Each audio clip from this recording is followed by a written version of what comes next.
네, 오늘 저는 여러분과 함께 이 맡김과 이룸의 신앙이라는 제목으로 이 말씀을 나누려고 합니다. 이제 오늘 읽은 이 잠언은요, 이 지혜의 책으로 잘 알려져 있습니다.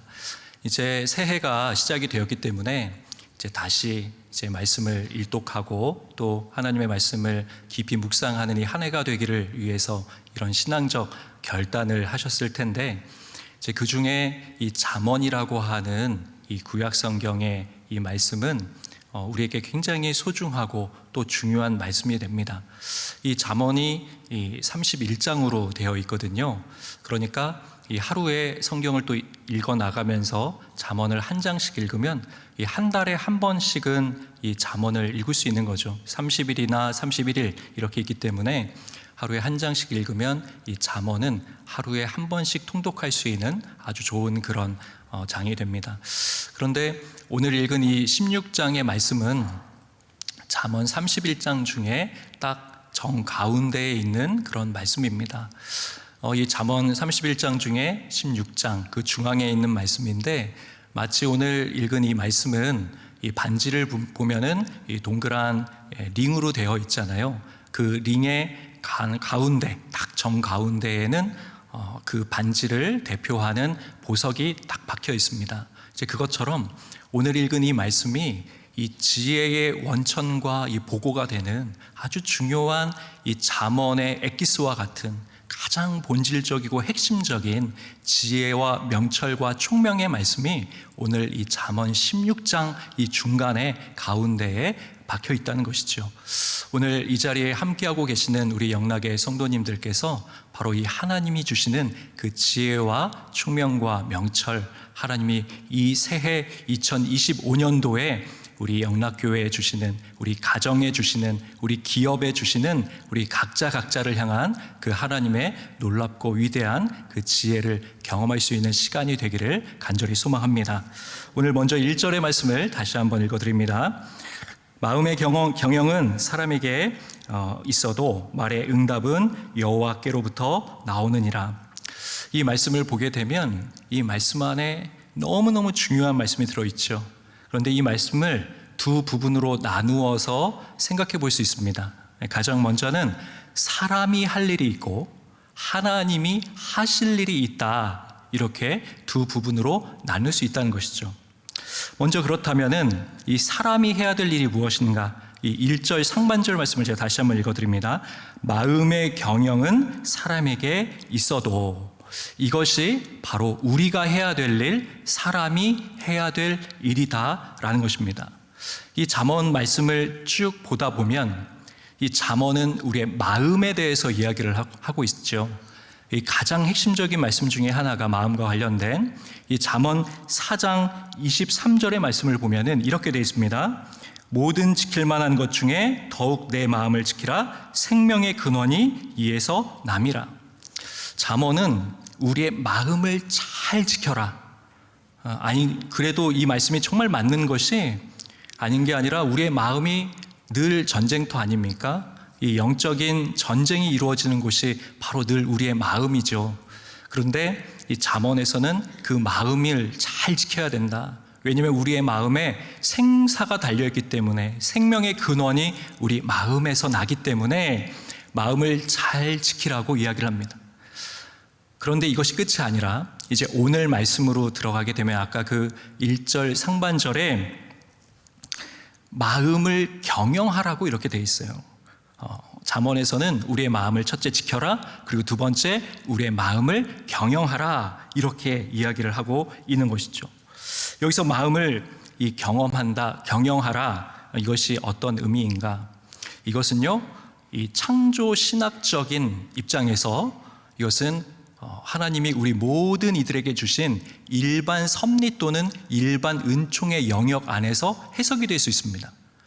이게 무슨 말이냐면, 하나님은 모든 사람에게 공평하게 이 시간이라고 하는, 가능성이라고 하는 어떤 잠재된 어떤 능력들을 사람들에게 부여해 주셨다는 것이죠. 그렇기 때문에 우리 안에 이 사람이 해야 될 일이 무엇이냐? 그것은요, 바로 계획을 하는 일, 꿈을 꾸는 일, 비전을 갖는 일, 목표를 세우고 그 목표를 향해 달려나가는 일, 그것이 우리에게 요청되는 일이다라는 것입니다.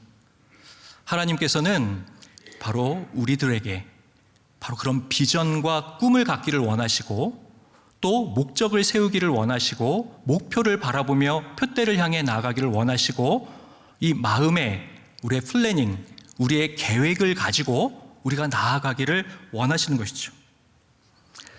우리 마음에 이제 그런 비전과 꿈을 품었다면 해야 될 일이 뭐겠습니까? 거기에 합당하게 우리가 전심전력해야 되는 것이죠. 열심히 노력해야 됩니다. 마음의 뜻을 세우고 꿈을 꾸고 비전을 품었다면은 거기에 맞게 내가 최선을 다해서 사는 삶을 살아야 하는 것이죠. 이것이 우리에게 하나님이 주시는 그러한 일반적 섭리이고 또 우리가 해야 되는 그 일은 바로 이 마음의 경영이다. 뜻을 세우고 계획을 세우는 것이다. 이렇게 알 수 있습니다. 그렇다면 우리가 해야 되는 일이 이것이라면 하나님이 하셔야 하는 일이 무엇이냐? 그것이 이 1절 하반절에 이렇게 나와 있죠. 말의 응답은 여호와께로부터 나오느니라. 사실 정말 중요한 말씀이 이 안에 담겨 있습니다. 우리가 마음에 여러 생각을 합니다. 뜻을 세웁니다. 비전을 갖습니다. 꿈을 꿉니다. 계획을 세웁니다. 마음을 경영합니다. 그런데 그 말의 응답은, 그 성취는, 그 완성은, 그 결과는 누구 손에 달려있다라고 합니까? 하나님, 여호와 하나님의 손에 그 응답이 달려있다라고 이야기를 하고 있는 것입니다. 이것이 바로 성경이 말씀하는, 잠언이 말씀하는 지혜이고 절대적 진리이며, 이것은 하나님이 우리를 향하신 하나님의 특별 섭리, 하나님의 특별 은총, 하나님께서 이루신다라고 하는, 하나님께서 응답하신다라고 하는 하나님의 놀라운 선포이고 또 믿음의 말씀인 것이죠. 바로 하나님의 주권이 이 안에 담겨 있습니다. 우리가 많은 것들을 계획할지라도 그것을 완성시키시고 이루시는 것은 오직 여호와께, 하나님께 달려 있는 것입니다. 새해를 맞이한 우리 영락의 성도님들이 하나님 안에서 많은 꿈과 비전을 꾸시고 사로잡히시고 또 목표를 세우시지만 더 중요한 것, 근본적으로 우리가 항상 기억해야 될 것은 모든 응답과 성취는, 이룸은 바로 하나님의 손에 달려있는 것이다. 하나님으로부터 나오는 것이다 라고 하는 것을 반드시 기억하시는 성도님들 되시길 주님의 이름으로 축복합니다. 이제 그렇다면요, 이와 같은 하나님의 응답, 이 하나님의 성취, 이 하나님의 이 경영하심을, 응답을 경험하는 그 길이 어디에 있을까? 그것은 오늘 이 잠언 말씀에서 철저하게 맡김에 있다라고 얘기를 합니다. 맡김. 이 맡김의 능력 가운데 우리가 살아갈 때 하나님이 응답하시고 완성하시고 성취하시는 그 은혜를 누릴 수 있다라고 이야기를 합니다. 3절의 말씀을 제가 한번 읽어드립니다. 너의 행사를 여호와께 맡기라. 그리하면 내가 경영하는 것이 이루어지리라. 아멘. 여기서 맡기다라고 하는 이 단어가 나오는데요, 이 히브리어 원어로 보면 길갈이라고 하는 단어입니다. 이 길갈이라고 하는 이 단어의 의미는 굴려보내다, 떠나보내다라고 하는 뜻입니다. 이 길갈이라고 하는 이 단어를 들었을 때 딱 떠오르는 그런 이미지와 장소가 있으시죠? 이 구약성경 여호수아 4장에 가게 되면 이 요단강을 하나님의 기적의 도움의 손길로 건넌 이스라엘 민족이 12도를 취하여서 감사의 기념비를 세우는데 바로 그 지역 이름이 길갈이었다는 것이죠. 하나님께서는 그 길갈에서 애굽의 수치를 이스라엘에게서 떠나보내시고 제하였고 굴려보냈다라고 그렇게 하나님 말씀해 주십니다. 그러니까 이 맡기다라고 하는 이 원어적인 뜻을 한번 생각해 보면 육중하고 거대한 너무나 커다란 돌멩이가 바로 나를 짓누르고 있는 것입니다. 더 이상 그것을 받치고 쓸 수가 없는 너무나 힘든 벌벌벌 떨리는 그 순간입니다. 그런데 맡긴다라고 하는 건 뭐냐면 그 돌을 굴려보내는 것입니다. 그 돌을 굴려보내는데 누구에게 굴려보내느냐? 바로 하나님께, 우리 주님께 그 돌을 다 굴려보낸 것입니다. 예수님께서 뭐라고 말씀하셨습니까? 수고하고 무거운 짐진 자들아 다 내게로 오라. 주님께 모든 것을 다 내어 맡긴다. 그것이 바로 우리가 가지고 있는 수고하고 무거운 짐과 거대한 바위와 이 돌덩이를 주님 앞에 다 맡기고 그걸 굴려보내라는 것이죠. 다 맡겨버리라고 이야기를 하는 것입니다. 마치 갓 태어난 생후 1개월이 안 된 그 아기가 그 어머니 품 안에 싹 안겨 있는 것처럼 전적인 위탁, 전적인 신뢰, 전적인 내어 맡김으로 하나님 앞에 맡기라. 모든 걱정과 근심과 불안과 두려움을 다 주님 앞에 굴려보내라. 그것을 다 보내고 그것을 떠나보내는 것, 그것이 바로 맡기는 것, 바로 길갈이다라고 이야기를 하는 것이죠. 그렇다면 우리가 이 맡김의 영역에서 우리가 어디까지 맡겨야 되는 것인가? 그리고 어떤 영역을 맡겨야 되는 것인가? 오늘 그것을 알아보려고 합니다. 오늘 이 3절 말씀 다시 보면 이렇게 되어 있죠. 너의 행사를 여호와께 맡기라. 맡기는데 무엇을 맡기라고 이야기를 하시냐면 너의 행사를 맡겨라. NIV 영어 성경을 보면 너의 행사를 할 때 whatever you do, 내가 하는 무엇이든지 그것을 다 맡겨라 라고 이렇게 되어 있습니다. 하나님 앞에 모든 상황과 환경과 여건, 이 모든 대소사를 막론하고 모든 것을 다 맡겨라. 너의 행사를 다 맡겨라. 그러면 경영하는 것을 이루어 주시겠다라고 이야기를 하고 계신 거죠. 이것을 구약에서 3가지 예, 그리고 신약에서 1가지의 예로 좀 살펴보려고 합니다.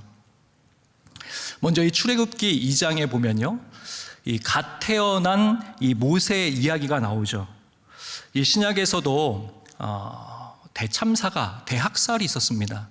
이 헤롯이 구주가 나셨다, 유대 왕이 태어나셨다라는 소문을 듣고 이 베들레헴 말구에서 태어난 그 예수님을 없애기 위해서 2살 아래의 산의 아이들을 목조리 다 죽이라고 하는 그 학살 명령이 내려졌었죠. 그런데 구약에서도 마찬가지입니다. 이와 비슷한 대학살이, 잔혹한 일들이 이 구약에서도 일어났어요. 그것이 바로 이 출애굽기 2장의 사건입니다.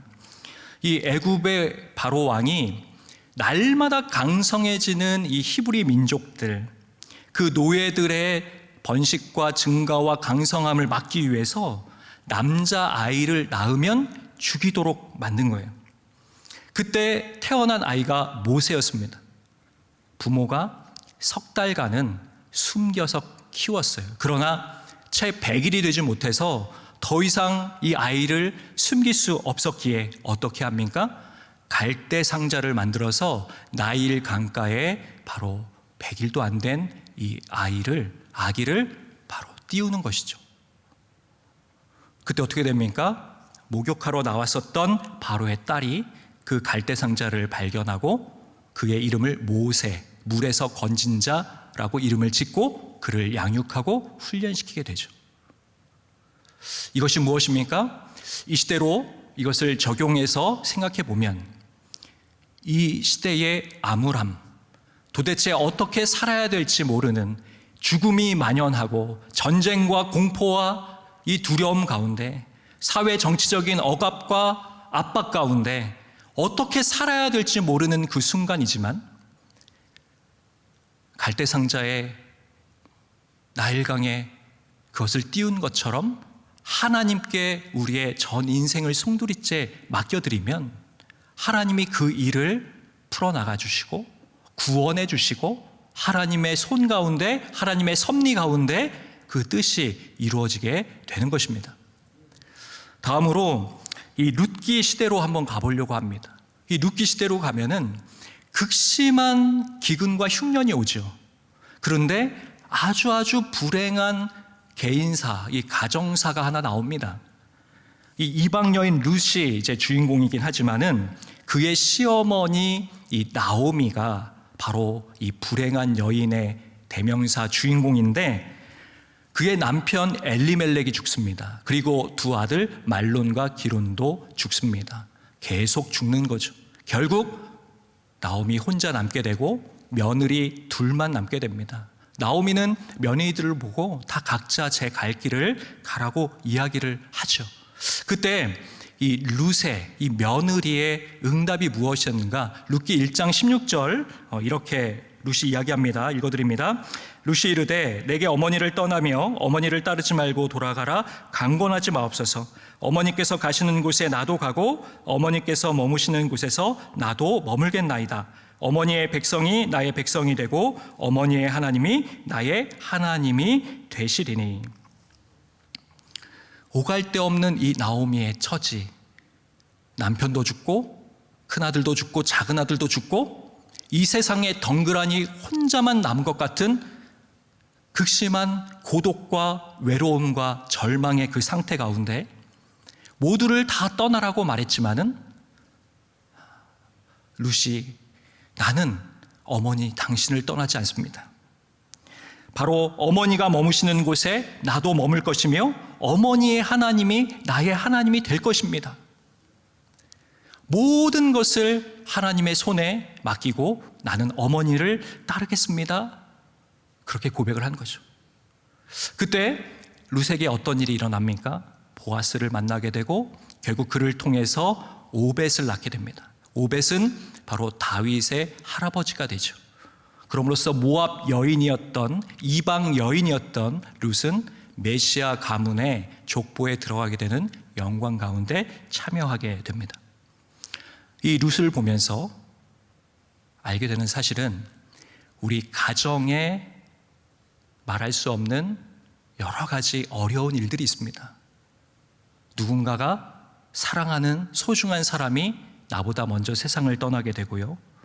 여러 재정과 여러 관계의 문제로 가정이 파탄에 이르게 되고 여러 가지 혼란과 절망의 그런 순간이 다가오지만은 그 순간에 끝까지 포기하지 않고 하나님께 인생을 송두리째 맡기고 주님만을 따르겠습니다. 하나님만 맡기고 내가 나아갑니다 라고 했을 때 하나님이 그 가정과 그 인생을 책임져 주시고 하나님께서 구원의 도구로 하나님의 사랑의 섭리로 그를 이끌어 주시게 된다라는 것입니다. 우리의 가정 가운데 어려움이 있습니까? 불화가 있습니까? 두려움이 있습니까? 걱정, 염려, 근심거리가 있습니까? 하나님을 선택하시고 하나님께 맡기시기 바랍니다. 그때 룻에게 주셨던 그 은총이 임하게 될 줄 믿습니다. 다음으로 이 다니엘서로 가게 되면요, 이 다니엘 3장에 보면 이 다니엘의 세 친구가 나오죠. 그들에게 환란이 있었습니다. 어떤 환란이었냐면 신앙적 핍박이었습니다. 금신상에 절하지 않으면 누구든지 풀무불에 던져 넣는다라고 하는 바로 정책이 있었던 거죠. 그러나 이 다니엘의 세 친구는 그 금신상에 절하지 않았습니다. 우상 숭배하지 않은 것이죠. 그 결과가 무엇이었냐면 산채로 바로 화형당하는 것입니다. 풀무불에 들어가는 것입니다. 그때 이 다니엘의 세 친구의 고백이 이 다니엘 3장 17절 18절 말씀입니다. 읽어드립니다. 왕이여, 우리가 섬기는 하나님이 계시다면 우리를 맹렬히 타는 풀무불 가운데에서 능히 건져내시겠고 왕의 손에서도 건져내시리이다. 그렇게 하지 아니하실지라도 왕이여, 우리가 왕의 신들을 섬기지도 아니하고 왕이 세우신 금신상에게 절하지도 아니할 줄을 아옵소서. 이들은 내가 결단코 금신상에게, 우상에게 숭배하거나 절하지 않겠습니다. 나는 오로지 하나님 한 분만을 믿으며 하나님 한 분만을 경배하겠습니다. 그러면서 자신의 생명을 하나님께 맡기고 나간 것을 볼 수 있죠. 하나님은 우리를 능히 구원하실 분이시지만 그리 아니하실지라도 하나님께 내 모든 생사 여탈권을 맡겨드립니다. 그때 놀라운 일이 일어나게 되죠. 이 풀무불에 새 친구를 들여보냅니다. 평소보다 불을 7배나 뜨겁게 했기에 이들을 밧줄에 포박하여 끌어가던 옆에 있던 호송하던 이들이 불타 죽었다고 돼 있어요. 세 사람이 들어갔는데 어떻게 됩니까? 그 가운데 4명이 서 있는 거죠. 그런데 한 사람은 신과 같은 빛나는 광채, 그분은 바로 우리 주 예수 그리스도이셨죠. 그분께서 그곳에 계시면서 그들이 머리털 하나 그을리지 않도록 하나님께서 보호해 주시고 지켜주시고 다시 살아나오도록 만들어 주셨습니다. 이 다니엘의 새 친구를 통해 우리가 맡겨야 되는 영역이 무엇입니까? 바로 우리 신앙의 영역입니다. 우리가 하나님 앞에 거룩한 뜻을 정해야 됩니다. 타협하지 않는 신앙. 내가 하나님께 모든 신앙을 맡김으로 내 직장에서 삶의 영역에서 내가 하나님 한 분만을 경외하며 하나님께 모든 내 생사를 맡겨드리기에 하나님 한 분만을 나는 높여드립니다. 그 신앙의 절개와 그 지조, 바로 이 신앙의 영역을 맡겨드렸을 때 하나님께서 일하시고 구원하시고 하나님께서 참여하여 주셔서 함께해 주시는 그 죽음의 풀무불 속에서도 주님 함께하여 주시는 그 동행을 경험할 수 있다라는 것이죠. 다음으로 이제 신약으로 가게 되면은 이 요한복음 6장에 그 유명한 오병이어 사건이 나타납니다. 예수님이 이제 말씀을 전하시다가 저녁이 된 거죠. 무리들이 너무 기진맥진하고 배가 고픕니다. 그런데 빈들인 겁니다. 먹을 것이 아무것도 없어요. 그런데 그때 어떤 일이 일어나냐면 작은 아이가 오병이어, 말 그대로 5개 떡과 2마리의 물고기를 가지고 주님 손 앞에 드린 거죠. 너무나 사실 보잘것없고 초라해 보이는 작은 것입니다.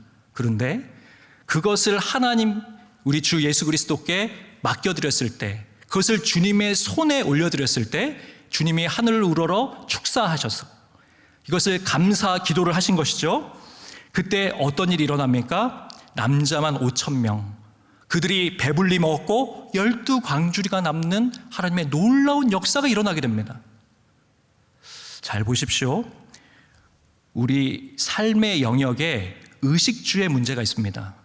하나님 앞에 어떤 영역을 맡겨야 될까요? 우리의 먹고 사는 이 일상과 의식주의 삶을 주님 손 안에 올려드렸을 때, 내가 너무나 가진 것은 빈약하고 비천하고 연약하지만은 나의 먹고 사는 문제를 주님 손에 올려드렸을 때에 주님은 그것이 풍성히 먹고 배부름이 차고 넘치는 바로 이 오병이어의 기적의 도구로 그것을 사용하셨다라는 것이죠. 우리의 맡김의 영역, 내가 살아가는 삶의 모든 순간에 의식주의 모든 삶의 그 영역을 하나님 앞에 맡기고 하나님의 나라와 그의 의를 추구하며 나아갈 때 하나님이 이 모든 것을 더하시는 축복을 주실 줄 믿습니다.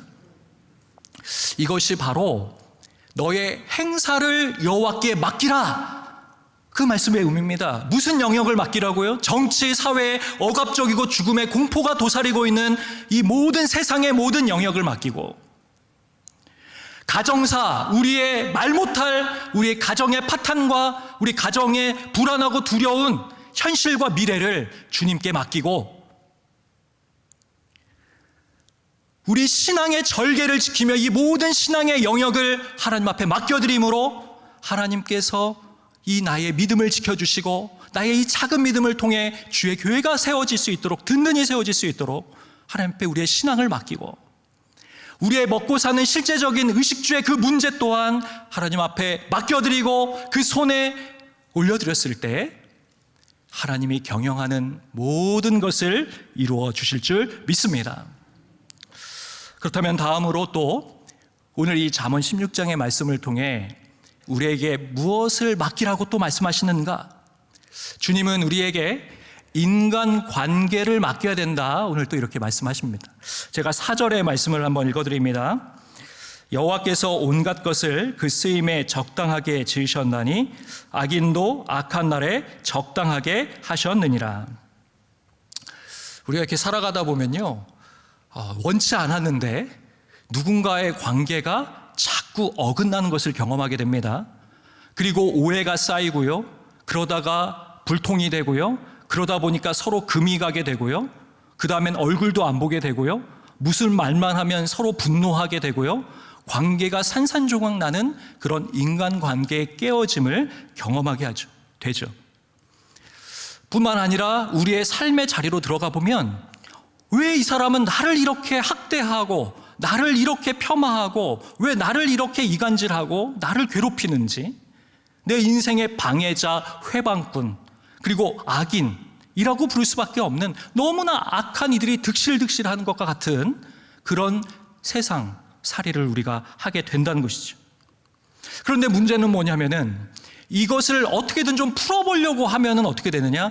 점점점 그 관계가 개선되고 좋아지면 좋은데 그 관계가 더 꼬이고 또 이를 그냥 무시하고 방치하자 하니 오히려 그 관계가 영원한 원수의 자리가 되어서 다시는 되돌이킬 수 없는 그런 먼 자리가 되어버린다는 거죠. 이것에 대한 하나님의 지혜가 오늘 여기 담겨 있는 겁니다. 오늘 하나님이 이렇게 말씀하시는 거예요. 선인도 악인도 다 적당한 때를 위하여 내가 다 지은 것이다. 악인도 쓸모가 있는 것이고 여기서 적당하다는 것은 하나님의 목적이 있다는 것입니다. 나를 방해하고 나를 공격하는 그 악인과 같은 그 사람일지라도 하나님이 적당하게 때에 맞게 사용하시고자 목적이 있어서 그 사람을 곁에 두었다는 것입니다. 그러므로 인간 관계도 하나님 앞에 다 맡겨라 말씀하고 계신 겁니다. 이 노숙인과 이 암환우들을 섬기고 계시는 이 유정옥 사모님이라고 하는 분의 간증을 아주 감동 깊게 들은 적이 있습니다. 이제 사모님이 이런 간증을 하시더라고요. 한 번은 이제 아들이 군대 간 아들이 이제 아들을 첫 면회하는 그 날이 온 겁니다. 이 양주에서 군 생활을 했다고 하던데, 그래서 그 아들을 이제 면회하기 위해서 아침부터 얼마나 설레고 이 아들을 보고 싶은 마음에 정말 기쁜 마음으로 이 면회장을 찾아간 거죠. 그 면회장에 수많은 장병들이 있지만은 딱 보자마자 너무 수척해 보이는 자기 자신의 이 아들의 모습이 딱 보이는 겁니다. 그래서 그 아들을 향해 한 걸음에 달려가서 부둥켜 안고 이 그리움에 이 또 그동안의 모든 이 안타까움과 이 눈물을 흘리면서 이제 부둥켜 안고 한참을 내 새끼 하면서 이렇게 그 아들을 이렇게 보다듬은 거죠. 이제 그러다가 그 아들이 입을 여는데 그 아들의 입에서 심각한 말이 나오는 거예요. 이런 겁니다. 엄마, 저 너무 힘들어요. 엄마, 저 죽을 만큼 괴로워요. 저보다 이 한 달 전에 왔다라고 하는 상관이 있는데 그 상관이 저를 얼마나 괴롭히는지, 얼마나 못된 사람인지 내가 마음에도 여러 가지 생각을 합니다. 이 사람을 어떻게든 내가 그냥 해버릴까 할 정도로 너무나 나를 괴롭힌다는 거예요. 이 아침 점호가 끝나면 아침 식사를 정돈을 하고 식사를 해야 되는데 이 아침 시간만 되면은 연병장을 완전 군장을 하고 뛰고 돌아와서 자신에게 보고하고 식사를 하라고 한다는 것이죠. 그런데 문제는 뭐냐면은 이 너무나 부당하고 너무나 화가 나고 자존심이 상하는 일인데 자신 혼자 그렇게 뛰어야 하니까, 문제는 제가 천식이 있어가지고 지금 숨을 제대로 쉬는 것도 사실 쉬운 일이 아닌데 그것을 연병장을 그렇게 뛰고 나면 기지맥진할 뿐만 아니라 너무 힘들어서 밥도 먹을 기력도 없고 심지어는 아침 배식이 종료가 돼가지고 식사도 못한다는 거죠. 그 얘기를 듣는데 이 유정옥 사모님의 심장이 멎는 것 같은, 온 세상이 다 무너져 내리는 것 같은 그러한 마음의 아픔과 큰 마음의 이 불안과 두려움이 엄습했다는 것이죠. 그런데 몇 번 심호흡을 하고 다시 정신을 차리고 이 어머니가 이 아들에게 이렇게 얘기를 합니다.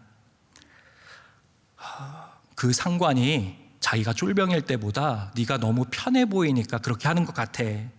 그러니까 지금부터 정신 차리고 연병장을 더 잘 돌아. 그리고 괴로워도 억지로 돌지 말고 즐거워하면서 돌아. 그걸 돌 때 하나님을 찬양하고 하나님을 즐거워하고 하나님께 감사하면서 돌아. 하필이면 그 상관이 그 많은 군인들 중에 너를 관심 있게 봐준다라고 생각을 하고 오히려 그 상관 만나면 고맙다라고 얘기를 하면서 하나님 앞에 모든 것을 맡기고 나가. 그러면 하나님이 반드시 합력해서 선을 이루어 주신다는 것을 기억하고 그것을 경험하게 될 거야. 이제 어머니가 이렇게 얘기를 해준 거예요. 발걸음이 떨어지지 않지만 어머니는 이제 이야기를 하고 떠날 수밖에 없었던 거죠. 그리고 나서 이 사모님은 한 가지 하루의 일과가 생겼다고 하는데 그게 뭐냐면 매일 아침에 새벽 예배를 마치고 나서 아들이 완전군장을 메고 연병장을 도는 그 순간에 인근에 있는 초등학교에 가가지고 같이 그 시간 동안 연병장을 뛰는 일을 했다고 합니다.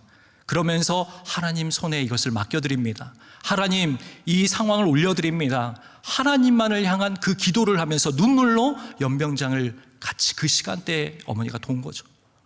그리고 약 한 달여가 지났는데 이 아들에게서 편지가 왔습니다. 이 편지를 읽고는 어머니가 주체할 수 없는 눈물을 흘리며 하나님 앞에 감사 돌렸어요.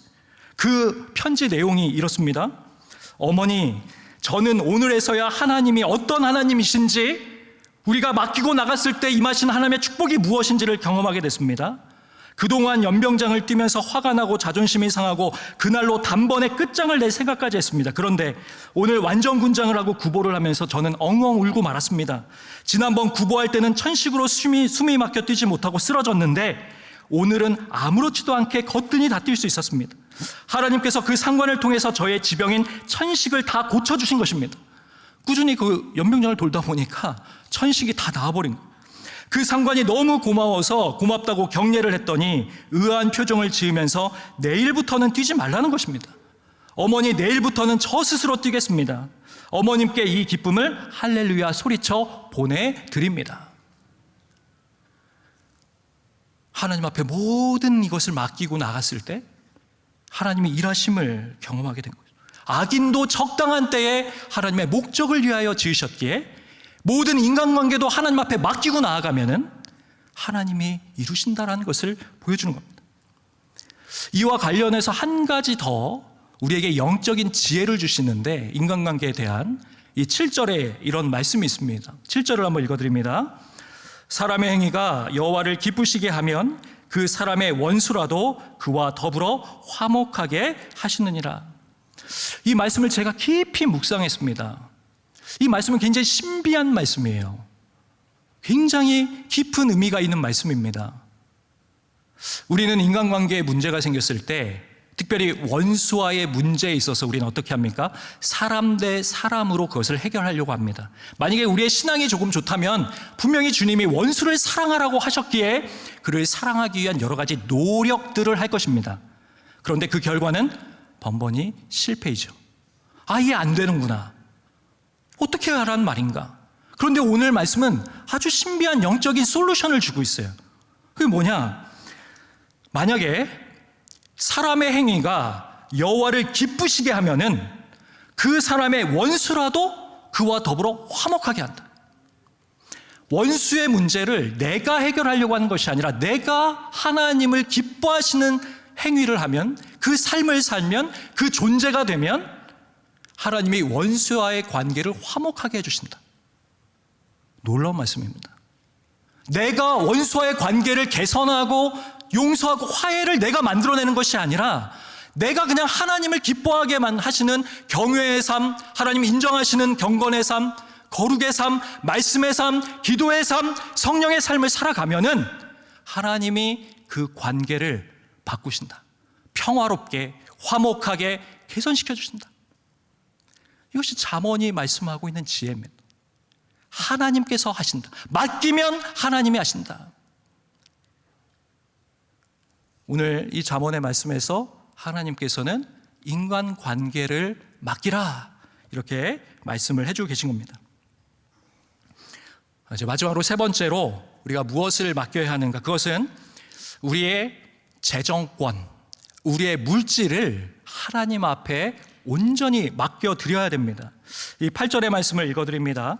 적은 소득이 공의를 겸하면 많은 소득이 불의를 겸한 것보다 나으니라. 아멘. 보통 사람들은 그 사람이 가지고 있는 재정, 그 물질, 자산을 통해 그 사람의 성공이나 그 사람의 됨됨이를 평가하는 그런 기준과 척도를 가지고 있습니다. 그래서 사회에서 소위 성공했다, 많은 물질과 재물을 보유했다, 그러면 그런 사람들을 박수치고 존경하고 부러워하는 것이 이 세상이죠. 그러나 오늘 이 잠언에서는 무엇이라고 말씀하시냐면, 우리 하나님은 공의의 하나님이시다, 우리의 하나님은 정의의 하나님이시다라고 말씀하십니다. 하나님은 그 사람을 평가하고 보시는 기준과 잣대가 다르다라고 말씀하십니다.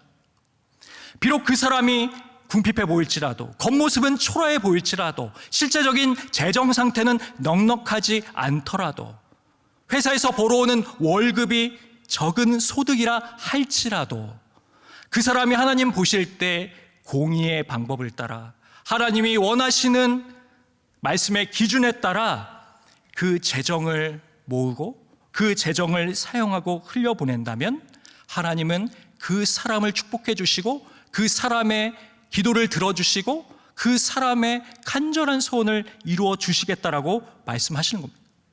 반면에 아무리 많은 소득을 가지고 있더라도 injustice, 부정의, 불이한 소득으로 말미암아 그것이 축적한 재산이고 부이다라고 한다면 하나님께서는 한순간에 그것을 다 날려버리실 수 있는, 그리고 오히려 죄를 짓게 되는 길로 가게 된다라고 이야기를 해주는 거죠.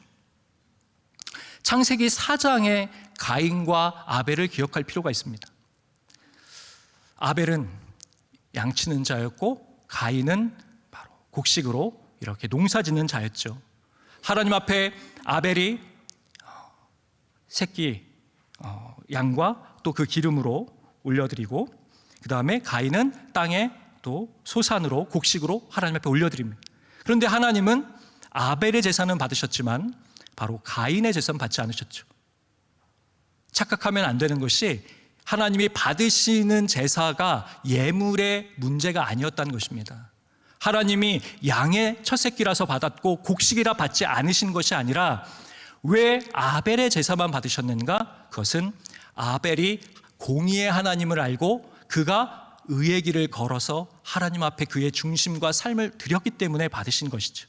가인은 그가 드렸던 것이 아무리 차고 넘치는 것이라 하더라도 불의의 재물이었기 때문에, 너의 죄가 바로 내 앞에 있다라고 하는 하나님의 그 책망, 이미 그의 삶이 불의로 가득 차 있었던 재물이었기 때문에 하나님은 그 제사를 받지 않으셨던 것입니다. 우리가 이 새해를 시작하면서 올해도 좀 더 부자 됐으면 좋겠는데, 좀 더 남들보다 좀 더 넉넉했으면 좋겠는데, 그리고 정말 큰 집과 좋은 자동차를 가진 사람들을 부러워하면서 그들이 마치 우리의 롤모델이 되는 것처럼 바라볼 수가 있는데, 그 깊숙한 데로 이렇게 들어가 보면은 그 가정이 평안한 가정이 사실 별로 없습니다. 이 수면제 없이 편안하게 잠을 주무실 수 있는 분들이 별로 없습니다. 가족들 가운데 우울증과 공황장애와 여러 다툼과 갈등으로 그 집이 굉장히 많은 어려움을 겪고 있는 상황들을 보게 됩니다. 하나님이 원하시는 것은 바로 이 공의, 하나님의 공의에 합당한 재물과 바로 소산, 이 물질을 우리가 누리는 것이죠. 그렇기 때문에 우리는 하나님 앞에 바로 이 재정권, 이 물질도 맡겨드리고 바로 이 공의의 길을 걸어야 될 줄 믿습니다. 이제 오늘 이 말씀의 결론부인데요, 이 9절 말씀을 읽을 텐데 이 9절이 마치 샌드위치와 같이 1절과 9절이 전체를 압축하고 있습니다. 1절과 유사한 말씀인데요, 9절은 우리 다 같이 한 목소리로 한번 읽어보기 원합니다. 읽습니다. 사람이 마음으로 자기의 길을 계획할지라도 그의 걸음을 인도하시는 이는 여호와시니라. 아멘. 우리의 마음으로 그 길을 아무리 계획하고 또 준비하고 경영한다 하더라도 결국 그 걸음을 인도하시는 이는 우리 여호와 하나님이십니다. 하나님께 맡길 때 이루어지는 그 축복을 누리시기 바랍니다. 그런데 여기서 이제 마지막으로 결론을 내면서 너무 중요한 사실은 맡기면 되는 거 아는데 그게 쉽지 않네요 라는 거 아니겠습니까? 어제 저녁에 위 목사님께서도 말씀하셨죠. 아는데 그것이 왜 잘 되지 않을까? 그렇게 하면 된다는 건 아는데 내 실제적인 삶에서는 이 맡김, 길갈의 능력이 나타나지 않는 이유가 무엇일까? 제가 이 목회를 하면서 한 번씩 꺼내다 보는 그런 책이 있습니다. 저에게 영향을 많이 주었던 책들 가운데 이 헨리 블래커비 목사님의 하나님을 경험하는 삶이라고 하는 책이 있습니다. 그 책에 결단으로 이끌어서 이 기도를 할 수 있겠습니까? 라고 하는 부분이 있습니다. 그때 이미 목회 여정을 시작하고 있었지만 내가 이와 같은 진지하고 주님 앞에 거룩하게 두렵고 떨림으로 이 고백을 했었던 적이 없구나 하고 그 기도문을 따라하고는 날짜를 하고 쓰고 서명을 했어. 그런데 그렇게 했다고 된 것이 아니라 때때마다 그 기도문을 찾아보면서 내가 다시 한번 하나님 앞에 모든 것을 맡겨드립니다 라고 하는 그 기도를 날마다 되새기는 거죠. 그 책의 이 기도 부분이 이렇습니다. 주님, 당신의 나라를 위해서라면 저는 어떤 일이라도 하겠습니다. 당신이 가라는 곳이 어디든 가겠습니다. 환경이 어떻든지 간에 저는 주님을 따르겠습니다. 당신이 제 인생을 통해서 하실 일이 무엇이든지 저는 당신의 종입니다. 주님이 시키시는 일은 무엇이든 하겠습니다. 우리 사랑하는 영락의 성도님들께서 2025년도 이제 새해를 시작하셨는데 이 기도를 올려드리시기를 축복합니다. 이 기도를 올려드릴 때 하나님께서 이루실 것입니다. 하나님 앞에 바로 이 맡김의 고백, 하나님 말씀하시면 순종하겠습니다. 하나님께 모든 것을 맡겨드리옵니다. 하나님, 당신이 나의 구원주이시며 창조주이시며 섭리주이십니다. 저는 당신의 피조물이고 한낱 죄인의 종에 불과합니다. 주님, 말씀하시는 대로 순종하겠나이다. 이 고백으로 하나님 앞에 영광 올려드리고 승리할 수 있는 영락의 모든 권속들 다 되시기를 주님의 이름으로 축원드립니다. 기도하겠습니다. 사랑과 은혜의 하나님 아버지, 하나님 이 맡김의 이름의 신앙으로 나아가는 우리의 영락의 성도님들 될 수 있도록 크신 은총 허락하여 주시옵소서. 하나님, 우리의 모든 것을 맡기며 나아갈 때 하나님께서 그 경영하는 것을 이루신다 말씀하셨사오니 이 말씀을 붙잡고 2025년도를 힘차게 비상하며 나아가는 우리 영락교회 될 수 있도록 주님 축복 나려 주시옵소서. 우리 성도님들의 삶의 현장, 직장과 일터, 가정과 모든 관계와 자녀손들 모든 이들 위해 바로 이 맡김과 이름의 축복이 임하는 역사 있게 하여 주시옵소서. 감사드리며 우리 주 예수 그리스도의 이름으로 기도드립니다. 아멘.